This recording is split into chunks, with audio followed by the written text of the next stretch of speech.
रानी की ब्याह की उम्र हो चली थी और उसका ब्याह खोजा जा रहा था। रानी की एक बड़ी बहन थी सोनी, जिसका 3 वर्ष पहले विवाह हुआ था। उसके बाद रानी का भाई और फिर रानी सबसे छोटी थी। अब रानी का ब्याह खोजा जा रहा था। रानी का ब्याह अभी नहीं हुआ था। माँ बाप ने सोचा पहले बेटी का ब्याह कर देते हैं, फिर घर में बहू लेकर आएंगे।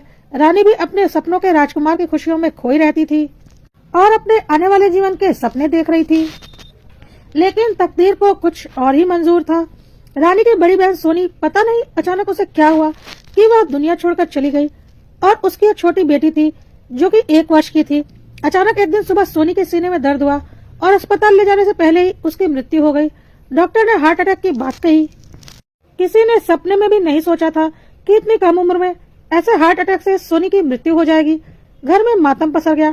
कहाँ रानी की शादी खोजी जा रही थी और कहाँ घर की बड़ी बेटी की मृत्यु हो गई। ऊपर से उसकी एक छोटी बच्ची। किसी को समझ में नहीं आ रहा था कि क्या करें। इसी तरह से करीब 2 महीने का वक्त बीत गया और सब कुछ सामान्य होने लगा। लेकिन सोनी के घर में बहुत समस्याएं होने लगी, क्योंकि बच्ची बहुत छोटी थी और उसके पिता को नौकरी पर जाना होता था। बच्चे की माँ नहीं थी, तो सारी जिम्मेदारियां दादी के ऊपर आ गई थी और दादी बूढ़ी थी, उनसे यह सब कुछ नहीं होता था। इसलिए सोनी की सास सोनी के पति को दूसरी शादी करने के लिए दबाव डाल रही थी और बोल रही थी, इतनी छोटी बच्ची को मैं नहीं देख सकती, तू दिन भर ऑफिस में रहता है और बच्चे को माँ की जरूरत है, तो तू दूसरी शादी कर ले, क्योंकि ऐसे तो काम नहीं चल पाएगा। सोनी के पति को भी ऐसा ही लगने लगा था कि अब वह घर और ऑफिस दोनों जगह को नहीं संभाल पाएगा और उसे दूसरी शादी करनी ही पड़ेगी। इधर रानी के घर में रानी की शादी तो खोजी ही जा रही थी। ऊपर से रानी के घर वालों को पता चला कि सोनी का पति दूसरी शादी करना चाहता है। उन लोगों को लगा कि उनकी बेटी तो इस दुनिया से जा चुकी है और अगर उसका पति दूसरी शादी कर लेगा तो उनकी बेटी की औलाद की सौतेली माँ आ जाएगी, जो कि उनकी बेटी की बेटी को बहुत कष्ट देगी। आखिर अभी दामाद जी की उम्र ही क्या है। अगर रानी का ब्याह उसके जीजा से कर दिया जाए तो सोनी की बेटी को माँ का प्यार भी मिल जाएगा, क्योंकि मौसी तो अपनी बहन की बच्ची को अपनी बच्ची जैसा ही प्यार देगी और रानी का ब्याह भी हो जाएगा। साथ ही साथ खर्च भी कम होगा, बल्कि बिना खर्च के ही शादी हो जाएगी, क्योंकि अपनी बड़ी बेटी को तो उन्होंने काफी कुछ दिया ही था। वह सब तो उसके पास वहाँ होगा ही, वह तो अब इस दुनिया में है नहीं, तो सब कुछ खुद ब खुद रानी को ही मिल जाएगा। और एक शादीशुदा आदमी से दोबारा शादी करने में कोई भी लड़की वाला कुछ नहीं देता, बस अपनी लड़की विदा करता है। यह बात तो सब जानते ही हैं। इस तरह से उनका शादी का खर्च भी बच जाएगा और रानी की शादी भी हो जाएगी। साथ ही साथ उनकी बड़ी बेटी सोनी की बच्चे को माँ का प्यार भी मिल जाएगा और वह सौतेली माँ की गोद में जाने से भी बच जाएगी। इस तरह से उनकी बड़ी बेटी और छोटी बेटी दोनों का परिवार संवर जाएगा। यह सोचकर उन लोगों ने सोनी के ससुराल में अपना प्रस्ताव भेजा, जिसे उन लोगों ने सहर्ष स्वीकार कर लिया। इससे अच्छा क्या हो सकता था कि बच्चे की मौसी ही बच्चे की माँ बनकर आ जाए। लेकिन जब यह बात रानी को पता चली तो उसने घर में हंगामा खड़ा कर दिया और बोला, मैं अपने जीजा से बिल्कुल शादी नहीं करूंगी। कैसे मैं एक शादीशुदा आदमी से शादी कर लूं? क्या मेरे कोई अरमान नहीं है? क्या मेरे में कोई कमी है जो मैं एक विधुर से शादी कर लूं?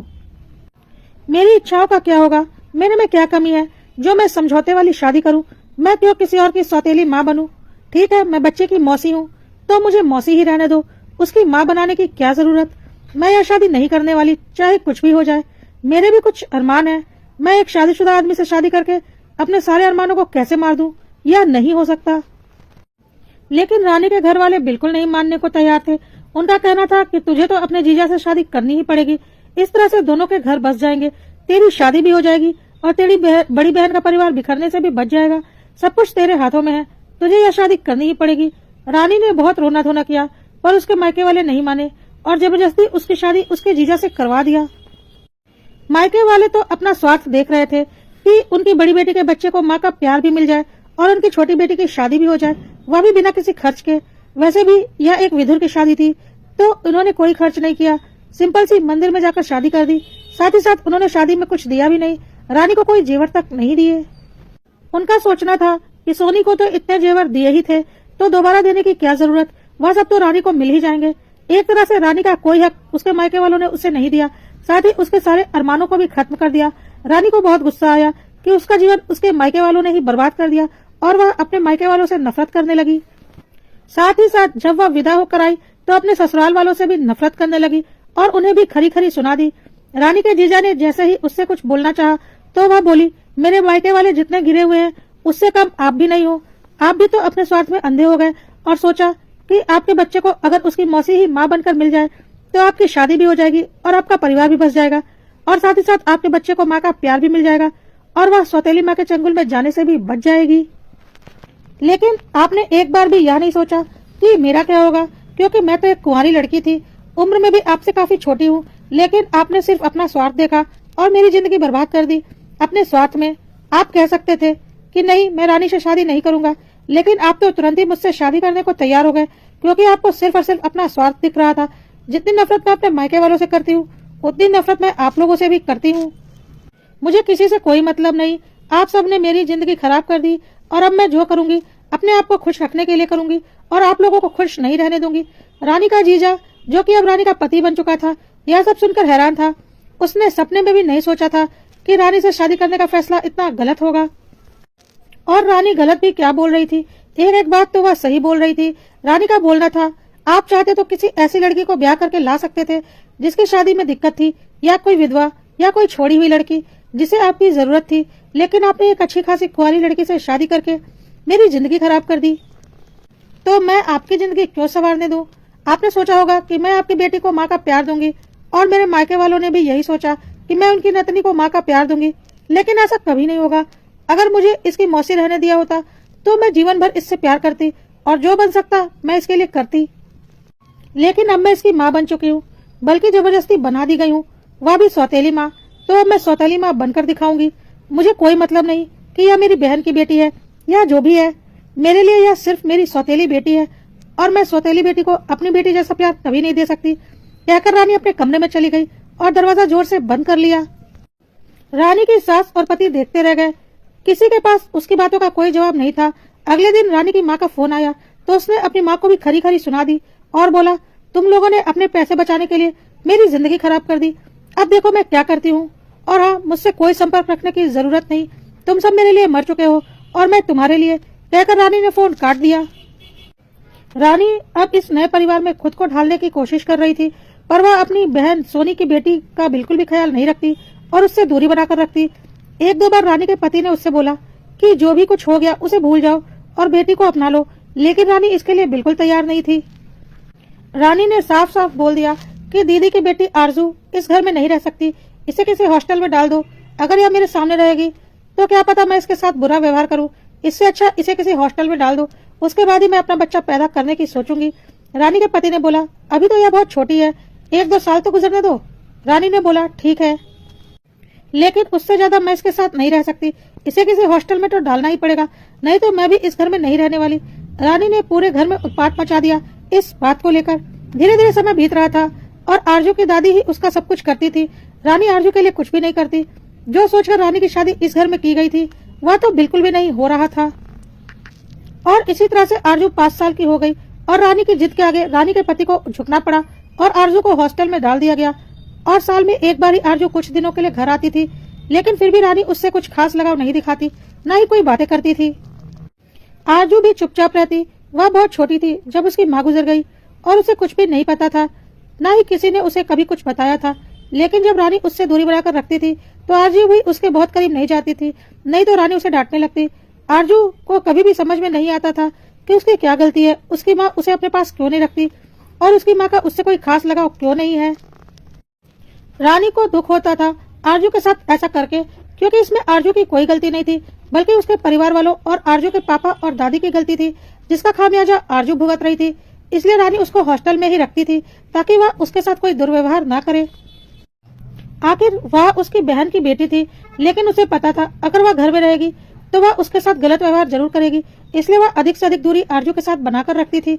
समय के साथ रानी की अपनी औलाद हुई और रानी ने एक बेटे को जन्म दिया जिसे वह बहुत प्यार करती थी और हमेशा अपने करीब रखती थी। आरजू की दादी यानी रानी की सास को यह सब कुछ बहुत खलता था कि उनकी बड़ी पोती आरजू हॉस्टल में रहती है और उनका पोता अपनी माँ का पूरा प्यार पा रहा है। रानी का पति भी सोचता कि काश उसकी बेटी भी इसी घर में रहती, लेकिन रानी ऐसा नहीं होने देती। आज रानी के मायके वालों और ससुराल वालों दोनों को लग रहा था कि उन्होंने कितनी बड़ी गलती कर दी। एक बच्चा तो माँ का पूरा प्यार पा रहा है और एक बच्चा घर से दूर रहता है, परिवार से दूर रहता है, उसे परिवार का कोई सुख नहीं मिला।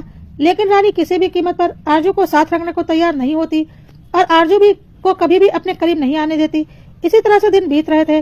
और आरजू जवान हो गई, साथ ही साथ उसकी अच्छी नौकरी भी लग गई। वह एक इंजीनियर बन चुकी थी। क्योंकि वह शुरू से ही हॉस्टल में रही थी तो बहुत ही अनुशासन में पली बड़ी थी, इसलिए पढ़ने में शुरू से ही बहुत तेज थी और उसने 12वीं करते ही इंजीनियरिंग की प्रवेश परीक्षा निकाल ली थी और अब वह इंजीनियर बनकर नौकरी कर रही थी। अब घर में आरजू की शादी की बात चलने लगी और देखभाल कर आरजू की एक अच्छे घर में शादी तय कर दी गई। अगले महीने आरजू की शादी थी। रानी को अब बहुत बेचैनी हो रही थी कि कितनी जल्दी वक्त बीत गया और आरजू की शादी भी होने को आई। जिस आरजू को उसने आज तक माँ का प्यार नहीं दिया था और अपने से दूर रखा था, आज जब उसकी शादी की बात आई तो रानी का मन बेचैन हो रहा था। उसे लग रहा था कि पता नहीं आरजू के ससुराल वाले कैसे होंगे। अब आरजू उनके घर की बेटी नहीं बल्कि किसी और के घर की बहू बन जाएगी और पता नहीं क्या क्या ख्याल उसके मन में आ रहे थे, जैसे कि एक माँ के मन में आते हैं अपनी बेटी की शादी के पहले। और रानी परेशान हो रही थी कि सब कुछ ठीक ठाक से तो होगा ना। आज रानी की ममता आरजू के लिए उमड़ रही थी जब वह विदा होकर दूसरे घर जाने वाली थी। आज तक आरजू ने कभी कोई शिकायत नहीं की थी रानी से और न ही उसे अपनी माँ के बारे में कुछ पता था।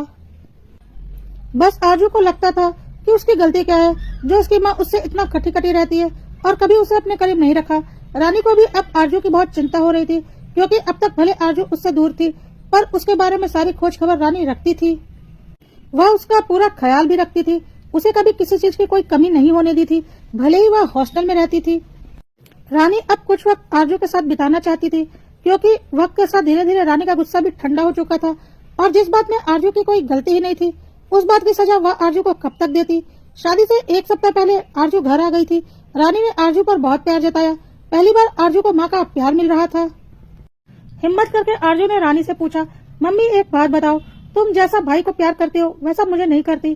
पूरी जिंदगी मुझे अपने से दूर रखा, मैंने कभी कुछ नहीं पूछा, लेकिन अभी तुम्हारा प्यार देखकर मैं हिम्मत कर रही हूँ पूछने की, यह सब तुमने क्यों किया। रानी ने कुछ नहीं बोला, चुपचाप उठकर वहाँ से चली गई क्योंकि वह आरजू को कुछ भी बताना नहीं चाहती थी। पता नहीं वह समझ पाती या नहीं समझ पाती। और अब जब रिश्ते करीब हो रहे थे तो फिर उन्हें क्यों दूर करना। आरजू ने दोबारा कुछ नहीं पूछा। आरजू की शादी हो गई और कुछ घंटे बाद आरजू की विदाई होने वाली थी। रानी आरजू के कमरे में गई और कमरा अंदर से बंद कर लिया और बोली, आज मैं तुम्हें कुछ बताना चाहती हूँ। मैंने आज तक तुम्हें नहीं बताया, न ही किसी और ने बताया, लेकिन तुम्हारा हक है यह जानना, इसलिए आज मैं तुम्हें सारी बात बताऊंगी और तुम्हें यह भी पता चलेगा कि मैंने तुमसे यह दूरी क्यों बनाकर रखी हुई थी और फिर तुम मेरे बारे में जो सोचना चाहो सोच सकती हो, क्योंकि इन सब में तुम्हारी कोई गलती नहीं थी, न ही मेरी कोई गलती थी। सब भाग्य का लिखा था। और रानी ने अपने जीवन की सारी कहानी आरजू को बता दी। सुनकर आरजू को यकीन नहीं हुआ कि रानी उसकी माँ नहीं बल्कि मौसी है। रानी ने सोनी की फोटो भी आरजू को दिखाई और बोली, यह तुम्हारी माँ है और मेरी बड़ी बहन सोनी। सोनी की फोटो देखकर आरजू को यकीन नहीं हुआ कि उसकी माँ अब इस दुनिया में नहीं है और रानी उसकी माँ नहीं बल्कि सौतेली माँ है। और रानी ने यह भी बताया कि इसी गुस्से की वजह से उसने आरजू को जिंदगी भर अपने से दूर रखा ताकि वह उसके साथ कहीं कोई सौतेला व्यवहार न करने लगे। आरजू को कुछ समझ में नहीं आ रहा था कि वह क्या बोले, क्योंकि इसमें किसकी गलती है किसकी नहीं उसे कुछ भी समझ में नहीं आ रहा था। रानी ने बोला, ज्यादा सोचो मत, जो सच था वह मैंने तुम्हें आज बता दिया क्योंकि तुम्हारा हक था उसे जानने का। हाँ, मैंने तुम्हें कभी माँ का प्यार नहीं दिया, लेकिन अब समय के साथ मेरा गुस्सा ठंडा पड़ चुका है और मेरी कोई बेटी नहीं है, तुम ही मेरी बेटी हो और अब मैं तुम्हें माँ का प्यार देना चाहती हूँ, पर अब वक्त ही कहाँ बचा तुम्हें माँ का प्यार देने के लिए। तुम इस घर से विदा हो रही हो और मुझे अजीब सी चिंता हो रही है कि तुम्हारे ससुराल में सब कुछ ठीक तो होगा जैसे कि एक माँ को होती है। आरजू रानी के गले लगकर रोने लगी और बोली, आपने मुझे कभी माँ का प्यार नहीं दिया, लेकिन कभी सौतेली माँ जैसा व्यवहार भी तो नहीं किया। अच्छा हुआ जो आपने मुझे से एक दूरी बना ली अपने गुस्से को ठंडा करने के लिए। क्या पता आप मेरे करीब रहती तो मेरे साथ बुरा बर्ताव करती तो शायद हमारा रिश्ता और भी ज्यादा खराब होता, लेकिन अभी कम से कम हमारा एक अच्छा रिश्ता तो है। रानी ने बोला, हाँ बिल्कुल, तुम मेरी बेटी हो और हमेशा रहोगी। रानी ने आरजू को जेवरों का एक डब्बा दिया। आरजू ने जब उन्हें खोला तो देखा उसमें जेवर भरे हुए थे। आरजू ने बोला, यह कैसे जेवर है मम्मी, तुमने तो मुझे पहले ही काफी जेवर दे दिए हैं। रानी ने बोला, हाँ मैंने तुम्हें पहले ही बहुत जेवर दिए हैं, और वह जेवर तो एक बेटी का हक है जो उसे शादी में दिए जाते हैं, जो मैंने और तुम्हारे पापा ने मिलकर तुम्हारे लिए खरीदे। और यह जेवर जो इस डब्बे में है यह तुम्हारी मम्मी यानी कि मेरी सोनी दीदी के जेवर है, जो कि मेरी शादी तुम्हारे पापा से होने के बाद मेरे माँ बाप और तुम्हारे पापा के अनुसार मेरे हो गए थे, क्योंकि मैं तुम्हारे पापा की पत्नी और इस घर की बहू बन चुकी थी। यही सोचकर और अपने पैसे बचाने के लिए मेरे मम्मी पापा ने मुझे शादी में कोई जेवर नहीं दिए। उन्हें लगा कि अपनी बड़ी बेटी को तो उन्होंने शादी में जेवर दिए ही थे, और अब वह तो रही नहीं तो उसकी जगह हमारी छोटी बेटी ले रही है, तो फिर उसे हम दोबारा जेवर क्यों दें? उसे तो वह जेवर मिल ही जाएंगे। और इस घर में ब्याह करके आते ही तुम्हारे पापा ने यह जेवर मुझे पकड़ा दिए थे, यह बोलकर कि यह अब तुम्हारे जेवर है। लेकिन मैंने आज तक इन जेवरों में से एक जेवर को भी हाथ नहीं लगाया, क्योंकि यह सोनी दीदी के थे और इस पर सिर्फ और सिर्फ उनकी बेटी का हक था, मेरा नहीं। क्योंकि मुझे पता है औरतों को जेवर से खास लगा होता है और हर औरत अपने जेवर अपनी बेटी या बहू को ही देना चाहती है। सोनी दीदी का कोई बेटा तो था नहीं, बस तुम थी, तो इन जेवरों पर तुम्हारा हक है। और जब तुम इन जेवरों को पहनोगी तो तुम्हारी माँ का आशीर्वाद तुम्हें मिलेगा। इन जेवरों को अपनी माँ का आशीर्वाद समझकर अपने पास रखो। आरजू उन जेवरों को छूकर अपनी माँ को महसूस करने की कोशिश कर रही थी। रानी ने बोला, बहुत संभाल कर रखे थे यह जेवर मैंने, और सोचा था तुम्हारी शादी में तुम्हें दे दूंगी, क्योंकि इन पर तुम्हारा ही हक है, मेरा नहीं। और हाँ, रानी ने कुछ पेपर भी आरजू को दिए और बोले, यह लो, यह भी तुम्हारा हक है। आरजू ने जब पेपर खोल कर देखे तो वह उसके पापा के दूसरे मकान के पेपर थे, जो कि रानी ने आरजू के नाम करवा दिए थे। आरजू ने बोला, यह क्या मम्मी, यह तो दूसरे वाले घर के पेपर है, यह मेरे नाम क्यों कर दिया? तो रानी ने बोला, बेटा यह तुम्हारा हक है, तुम भी हमारी औलाद हो, इस घर की बेटी हो, तो तुम्हारे पापा की संपत्ति पर तुम्हारा बराबर का हक बनता है। यह घर तुम्हारे भाई को मिलेगा और दूसरा वाला घर हमने तुम्हारे नाम कर दिया, क्योंकि वह तुम्हारे हक का है, और मैं तुम्हें तुम्हारा पूरा हक दूंगी, क्योंकि भले ही मैंने तुम्हें जन्म नहीं दिया, पर हो तो तुम मेरी बेटी ही ना। यह सब बातें सुनकर आरजू रानी के गले लग गई और रोने लगी। रानी ने भी आरजू को गले लगाते हुए बोला, वह घर अब तुम्हारा है, तुम जैसे चाहो उसका इस्तेमाल करो, लेकिन हाँ, मायका तुम्हारा यही रहेगा, जहाँ तुम्हारी माँ रहेगी और तुम्हारा भाई रहेगा। मायके के लिए तुम मेरे पास ही आओगी, मैं जहाँ भी रहूँ। आरजू को आज अपनी विदाई के वक्त सही मायनों में अपनी माँ और अपना मायका मिल गया। आरजू को आज अपनी माँ का पूरा प्यार मिल रहा था, लेकिन यह बस कुछ पलों के लिए था, क्योंकि उसकी विदाई का वक्त आ चुका था।